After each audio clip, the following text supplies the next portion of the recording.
सबभन्दा पहिला गुगलमा गएर मेरो सेयर टाइप गर्ने। मेरो सेयर टाइप गरिसकेपछि यस्तो इन्टरफेस खुल्छ अनि सबभन्दा पहिला जुन वेबसाइट देखाएको छ मेरो सेयर भन्ने त्यसलाई सेलेक्ट गर्ने। सेलेक्ट गरेपछि यस्तो इन्टरफेस खुल्छ। त्यसमा सबभन्दा पहिला डिपी आइडी छ, त्यसमा बैंक जुन तपाईको बैंक एकाउन्ट छ त्यसलाई सेलेक्ट गर्ने। त्यसलाई सेलेक्ट गरिसकेपछि युजर आइडी अनि पासवर्ड लगइन गर्ने हालेर अनि त्यसपछि लगइन गर्ने।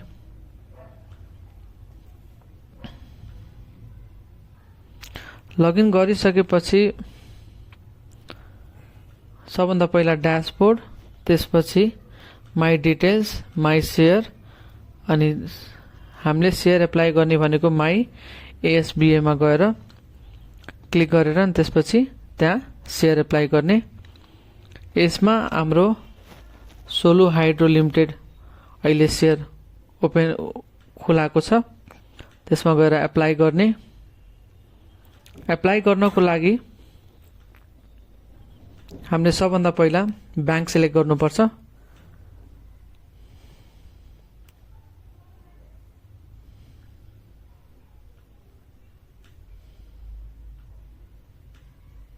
त्यसपछि एकाउन्ट नम्बर त्यही क्लिक गरेपछि सिलेक्ट आफै हुन्छ अनि मिनिमम हामीले 10 किता जति एप्लाई गर्नुपर्छ। 10 किता एप्लाई गरेपछि त्यसले आफै अमाउन्ट लिन्छ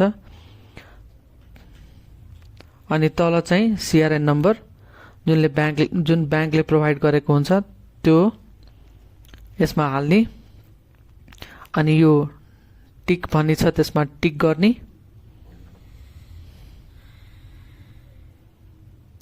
अनि प्रोसिड गर्ने। यसमा हामीले ट्रान्जेक्सन पिन जुन मेरो सेयर बनाउँदाखेरि ट्रान्जेक्सन पिन जुन हालेको हुन्छौं त्यो हाल्ने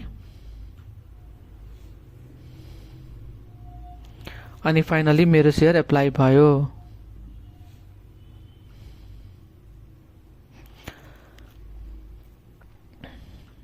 हामीले फर्दर यसलाई चेक पनि गर्न सक्छौं कि सेयर एप्लाई भएको छ कि छैन।